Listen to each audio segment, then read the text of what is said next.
Halo Sobat Kabuzen, selain berolahraga untuk menjaga kebugaran fisik, kita juga perlu meluangkan waktu untuk membaca buku yang dapat memperluas wawasan kita, sekaligus menghindarkan kejenuhan. Di era digital seperti saat ini, sangat mudah bagi kita untuk dapat mengakses berbagai informasi secara digital, termasuk buku dalam bentuk digital.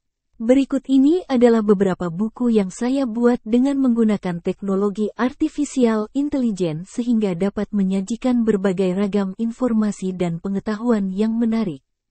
Selamat membaca, sehat tanpa obat, sehat dengan berkeringat, kekar bugar di usia senja. Kabuzen. Lautan adalah tempat bagi para petualang dan pemberani yang ingin menyatu dengan alam yang kadang bersahabat dan terkadang begitu kejam tanpa ampun bagi mereka yang tidak siap. Rasakanlah hantaman ombak saat badai bulan November menghantam SS Fitzgerald yang hilang ditelan badai. Berpetuanglah mengelilingi dunia bersama Joshua Slocum dengan kapal layarnya spray yang kecil namun tangguh. Atau, berjuang melawan cuaca dingin menusuk tulang di kutub selatan bersama Shackleton untuk meneliti benua terbesar itu. Atau Anda ingin merasakan kenekatan Thor Heyerdahl mengelilingi Samudera Pasifik hanya dengan sebuah rakit kuno?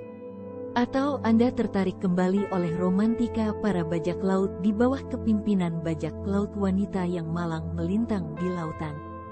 Bisa jadi Andalah yang akan menjadi penemu kebudayaan ultramodern Atlantis yang hilang tanpa bekas.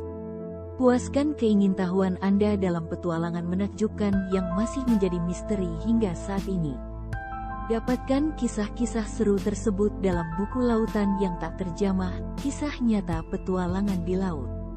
Buku ini ditulis oleh seorang pelaut yang telah berpengalaman mengarungi lautan dan akan memberikan pengalaman tak terlupakan.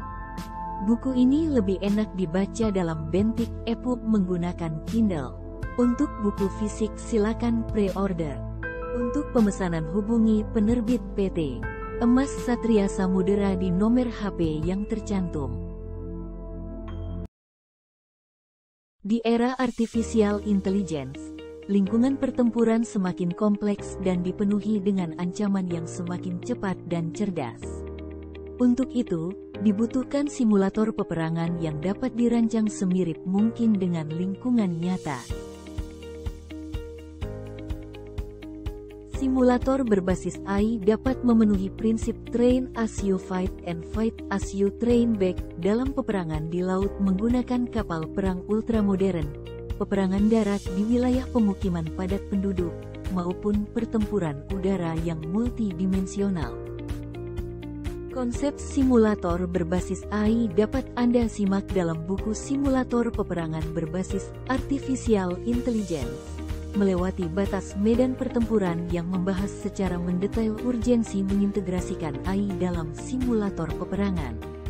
Selain itu, buku ini juga membahas karakter pertempuran yang dapat ditampilkan dalam simulator, kemampuan simulator untuk memberi penilaian kepada para penggunanya, dan tidak kalah pentingnya adalah menampilkan skenario real berdasarkan tingkat kemampuan pengguna secara otomatis. Untuk pemesanan silakan hubungi kami di 08118102 019 atau email ke emas.satriasamudera@gmail.com. Artificial Intelligence atau kecerdasan buatan telah mentransformasi lanskap kepemimpinan di berbagai bidang, termasuk militer dan bisnis. Apakah Anda sudah siap menghadapi perubahan yang cepat ini? Bagaimana mengantisipasi perubahan yang akan timbul dan beradaptasi secara maksimal demi tercapainya tujuan organisasi Anda?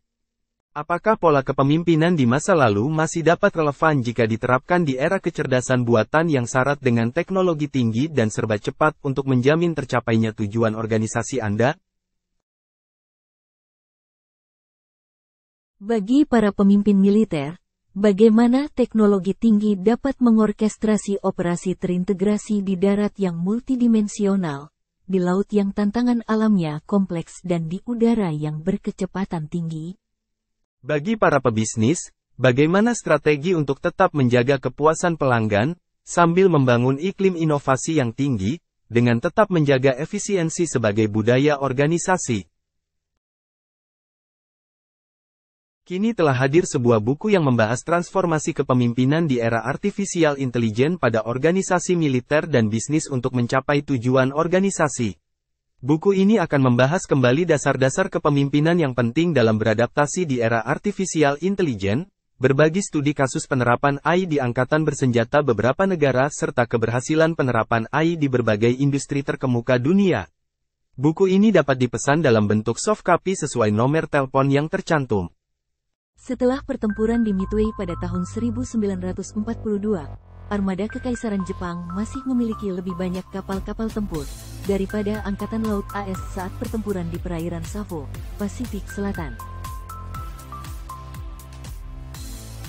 Pada tahun 1942, dalam serial pertempuran di sekitar perairan Guadalcanal, armada Pasifik AS mengalami kekalahan besar, dan jumlah pelaut AS dan Australia yang tewas dalam sehari di pertempuran perairan Savo di utara pulau tersebut lebih banyak daripada jumlah marinir AS yang gugur dalam 1 bulan pertempuran di Pulau Guadalcanal. Dalam pertempuran malam di Kepulauan Savo pada tanggal 9 Agustus tahun 1942, di pihak AS terdapat 2 kepemimpinan di satu teater pertempuran yang mengakibatkan kebingungan dalam komando dan pengendalian. Komunikasi antar elemen di pihak AS masih belum berjalan dengan baik yang menyebabkan banyak berita terlambat diterima oleh pimpinan. Di pihak Jepang, keberanian Laksamana Madya Gunichi Mikawa menjadi penentu keberhasilan dalam pertempuran hebat dini hari itu. Buku Pertempuran Savo Island ditulis oleh seorang pelaut yang menghabiskan hidupnya di kapal dan mempelajari berbagai sejarah pertempuran laut. Buku ini menceritakan awal mula pertempuran yang menjadi aksi ofensif pertama armada Pasifik AS di Pasifik Selatan. Lebih detail, dibahas suatu dilema Mikawa yang tidak dapat mengubah kemenangan taktis menjadi kemenangan strategis. Selain itu, buku ini disusun dengan cara bertutur yang membuatnya menjadi lebih mudah dicerna dan difahami oleh masyarakat awam. Untuk melaksanakan tes Samapta, yang terdiri atas bateri A berlari selama 12 menit, bateri B sit up, push up dan pull up dalam waktu 1 menit, shuttle run dan bateri C renang sejauh 50 meter, kita membutuhkan waktu setidaknya 3 bulan persiapan agar mendapatkan hasil yang optimal. Setiap hari harus disiapkan jenis latihan yang tepat agar dapat melatih semua otot dengan baik. Di hari pertama ini saya melaksanakan latihan untuk semua otot bagian atas di pagi dan dilanjutkan dengan berlari di sore hari. Dengan melaksanakan latihan teratur secara konsisten, maka otot-otot utama yang dibutuhkan untuk melaksanakan Samapta dapat terbentuk dengan baik, sehingga menghasilkan kekuatan tubuh dan stamina yang dibutuhkan untuk hasil yang terbaik pasca latihan. Sebelum berlatih, periksa kesehatan terlebih dahulu, gunakan pakaian yang nyaman digunakan, luangkan waktu sekitar 1,5 jam dan cus. Selamat berlatih guys, Gaskiun.